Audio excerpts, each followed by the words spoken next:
Welcome everyone. Next जेनको चाहिँ part 5 मा चाहिँ म तपाईहरुलाई स्वागत गर्न चाहन्छु।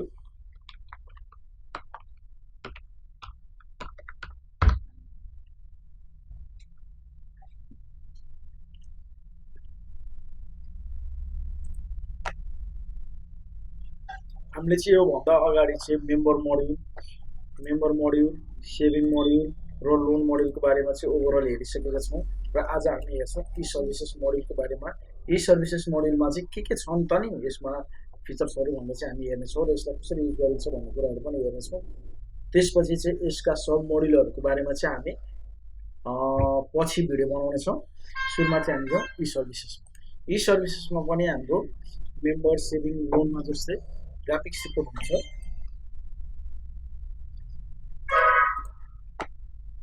जस्तै हाम्रो यसमा चाहिँ कति असाइन भएको छ, एसएमएस कति असाइन भएको छ, कति युज भएको छ र कति रिमेनिङ छ भन्ने कुराहरु पनि यहाँ हेरिन्छ। त्यसपछि एसएमएस पठाउनलाई एसएमएस रिपोर्ट हेर्न, कन्ट्याक्ट लिस्ट हेर्नको लागि चाहिँ हाम्रो यहाँनिर क्विक लिंक्सहरु पनि छ। त्यसपछि हाम्रो चाहिँ कति एसएमएसहरु गयो भन्ने कुराहरु चाहिँ यहाँबाट चाहिँ देखिन्छ। साउनमा, भाद्रमा, असोजमा, कार्तिक, मङ्सिर, पुसमा गरेर चाहिँ हाम्रो हरेक महिनामा कति एसएमएस गए र कति बढेर कति कम भयो भन्ने कुराहरु यहाँ देखिन्छ। हाम्रो यो चाहिँ डमी भर्जन भएको कारणले गर्दा चाहिँ यसमा चाहिँ देखाइएको छैन। सो त्यसपछि हाम्रो सेन्ड एसएमएस छ। सेन्ड कस्टम एसएमएस छ। सेन्ड कस्टम एसएमएस भनेको चाहिँ तपाईहरु आफैले टाइप गरेर चाहिँ पठाउन सक्नुहुन्छ। जस्तै हाम्रो तपाईले चाहिँ हेलो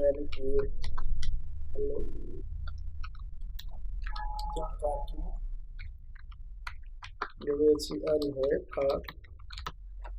भनेर चाहिँ यहाँ तपाईले 988878 यो चाहिँ मेरो मोबाइल नम्बर हो। यदि तपाईहरुलाई चाहिँ यो सफ्टवेयरको बारेमा चाहिँ के जानकारी चाहिएको छ भने तपाईहरुले मलाई डाइरेक्ट कल गर्न पनि सक्नुहुन्छ र मैले यहाँबाट सेन्ड एसएमएस गरेर गर्दिन्छु। सेन्ड एसएमएस गरेपछि यसले चाहिँ अटोमेटिकली जान्छ। त्यसपछि यहाँनिर छ सेन्ड बल्क एसएमएस भन्ने छ। मिनिमम शेयर, म्याक्सिमम शेयर अमाउन्टहरु यिनीहरु छ। यो चाहिँ म तपाईहरुलाई पछि भन्नेछु। त्यसपछि आयो notification and wish. Notification and विशमा चाहिँ तपाईले के गर्न सकिन्छ, बर्थडे विश तपाईको संस्थामा कति जनाको बर्थडेहरु आउँदैछ तपाईहरुले डाइरेक्ट विश गर्न सक्नुहुन्छ। पासबुक भेरिफिकेसन भयो भनेर तपाईहरुले मेसेज पठाउन सक्नुहुन्छ। एक्सपायर्ड लोनको चाहिँ मेसेज पठाउन सक्नुहुन्छ। एक्सपायर्ड इन्स्टलमेन्टको मेसेज पठाउन सक्नुहुन्छ र अप्रोचिङ इन्स्टलमेन्टको पनि मेसेज पठाउन सक्नुहुन्छ कस्टमले। त्यसपछि आयो यहाँ कन्ट्याक्ट म्यानेजर। कन्ट्याक्ट म्यानेजरमा चाहिँ यो भनेको हाम्रो छुट्टै मोडल हो जुनमा चाहिँ तपाईले एसएमएस को लागि चाहिँ ग्रुप बनाउन सक्नुहुन्छ। जस्तै अब कसैले लोन तिर्यो र लोनको एसएमएस गर्यो, त्यो त ठीक छ, फाइन, त्यो त सबैमा हुन्छ। त्यसपछि कसैले 1000 10,000 भन्दा बढी सेभिङ गर्यो, त्यसको मान तपाईले आज यति सेभिङ गर्नुभयो भनेर मेसेज आउँछ। ओके फाइन, त्यो पनि ठीक छ। र त्यसपछि हाम्रो कन्ट्याक्ट म्यानेजरमा चाहिँ एसएमएस ग्रुप भन्नाले के बुझिन्छ भन्दा चाहिँ एउटा पर्टिकुलर ग्रुप बनाइन्छ। जस्तै मार्केटिङको मिटिङ गर्न पर्यो र एसएमएस मार्केटिङ मेम्बरहरुलाई मात्रै जाओस् भनेर भन्नु छ भने तपाईहरुले एउटा के बनाउनुहुन्छ, मेम्बर बनाउनुहुन्छ। ग्रुपको नाम राख्नुहुन्छ। ग्रुपको नाम राखेर तपाईले चाहिँ एसएमएसहरु लेख्नुहुन्छ अनि यहाँनिर तपाईले सेभ गरिदिनुहुन्छ र त्यसपछि तपाईले यहाँबाट चाहिँ एसएमएस पठाउन सक्नुहुन्छ। त्यसपछि एड कन्ट्याक्ट, तपाईले कन्ट्याक्ट एड पनि गर्न सक्नुहुन्छ यसमा, हैन। त्यसपछि त रहेको छ इम्पोर्ट कन्ट्याक्ट भनेपछि तपाईले बाहिरबाट कन्ट्याक्ट एक्सेल फाइलहरुबाट कन्ट्याक्ट इम्पोर्ट पनि गर्न सक्नुहुन्छ यहाँनिर। त्यसपछि हाम्रो आएको छ त्यसपछि हाम्रो यहाँ आएको छ एकाउन्ट एक्टिभेसन। सुरुमा चाहिँ तपाईले के गर्नुपर्छ भन्दाखेरि कुनै पनि एसएमएस जाओस् भनेर भन्नको लागि चाहिँ के गर्नु पर्यो, एसएमएस इनेबल गर्नु पर्यो नि त हो। त्यसको लागि चाहिँ कुन एसएमएस इनेबल छ, कसको एसएमएस इनेबल छ भन्ने यहाँबाट हेर्न सकिन्छ। जस्तै हाम्रो जम्मा हाम्रो कतिजनाको रहेछ, 3 जनाको रहेछ एसएमएस इनेबल भएको। त्यसपछि कसको चाहिँ एक्सपायर भइसक्यो त नि, एसएमएस एक्सपायर भइसक्यो भनेर हेर्नको लागि चाहिँ हामीले यहाँ अप टु डेट राखेर हेर्न सक्छौं र आजसम्म कसैको एक्सपायर भएको रहेछ। त्यसपछि हाम्रो रहेको छ एसएमएस रिपोर्ट। एसएमएस रिपोर्टमा चाहिँ के हुन्छ भन्दा चाहिँ एसएमएस लग, कतिवटा मेसेज गयो के गयो भन्ने कुराहरु चाहिँ यहाँबाट देखिन्छ। मैले चाहिँ 79 80 अहिलेसम्म एउटा पनि मेसेज गएको थिएन। किन भन्दाखेरि चाहिँ मैले यहाँ तपाईँलाई पहिले देखाइसकेको छु ग्राफिक्स रिपोर्टमा हाम्रो एउटा पनि मेसेज असाइन पनि भएको छैन, युज पनि भएको छैन र बजेको पनि छैन। त्यही कारणले गर्दाखेरि अहिलेसम्म एउटा मेसेज गएको पनि छैन। त्यही भएर चाहिँ हाम्रो एसएमएस लगमा चाहिँ नदेखिएको हो। त्यसपछि आएको छ एडभान्स एसएमएस लग। यो पनि हामीले चाहिँ सर्च गर्ने के राखेर सर्च गर्ने कुनदेखि कुन डेटसम्म भनेर चाहिँ त्यसको लागि हो। त्यसै कारणले गर्दा यो चाहिँ एडभान्स सर्च, यसलाई चाहिँ अलिकति एडभान्स तरिकाले अलिकति के गरेर भन्दाखेरि चाहिँ न्यारो गरेर चाहिँ हेरौँ भन्ने कुरो हो। ठ्याक्कै हामीले जसलाई जसको बारेमा खोजेको त्यसकै बारेमा हेरौँ भनेर चाहिँ न्यारो गर्ने ठाउँ हो यो मिन्स फिल्टर एडभान्स फिल्टर। त्यसपछि हामी आउँछौँ एसएमएस सेटअप। एसएमएस सेटअपमा चाहिँ के गरिन्छ भन्दाखेरि चाहिँ कसलाई एसएमएस पठाउने कसलाई एसएमएस नपठाउने भन्ने कुराहरू हो यो। र यसमा चाहिँ कस्ता केसहरू चाहिँ एसएमएस जाओस्, कस्ता केसहरू चाहिँ एसएमएस नजाओस् भनेर चाहिँ सेटिङ गर्नेछौँ। यो सेटिङ पनि म तपाईँहरूलाई पछि बुझाउनेछु।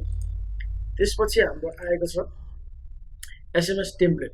अब हाम्रो नेक्स्ट जेनमा चाहिँ के फरक छ भन्दा चाहिँ हामीले हाम्रो एसएमएसको टेम्प्लेट हामी आफैले चेन्ज गर्न पनि मिल्छ।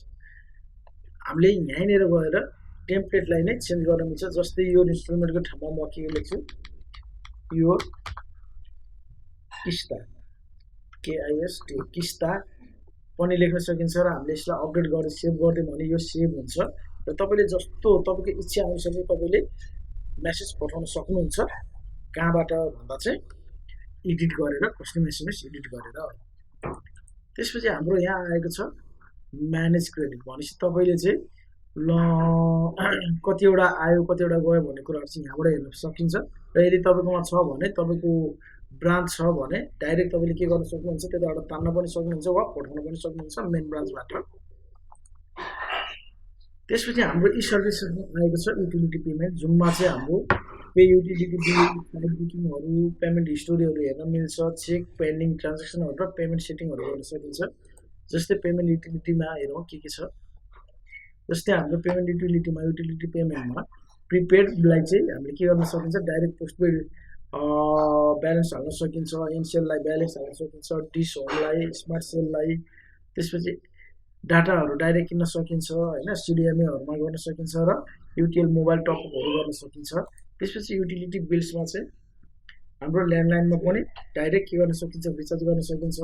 इन्टरनेट बिल्समा चाहिँ एनटिसी फाइबर, एनटिएडिएसएल इन्टरनेट, बोल्डिङ internet, Subisu internet, web surfer internet, classic tech internet, biometric payment र ओलिभ इन्टरनेटहरूको छ।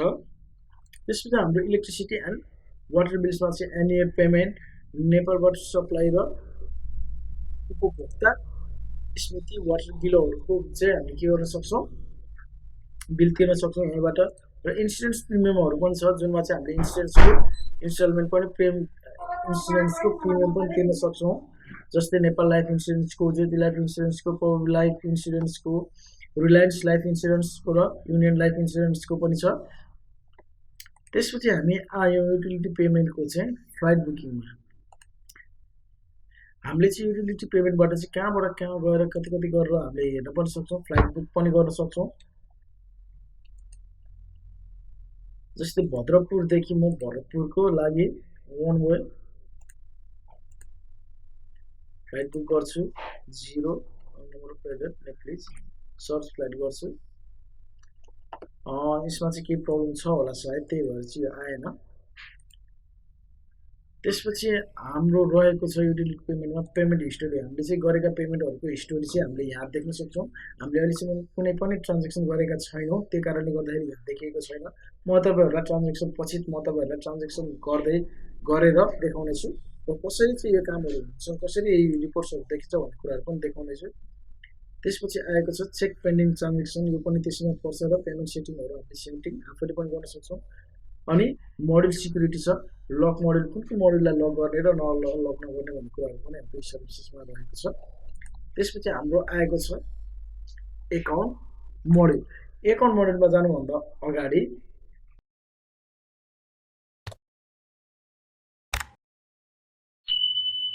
थ्याङ्क यू, आजलाई यति नै।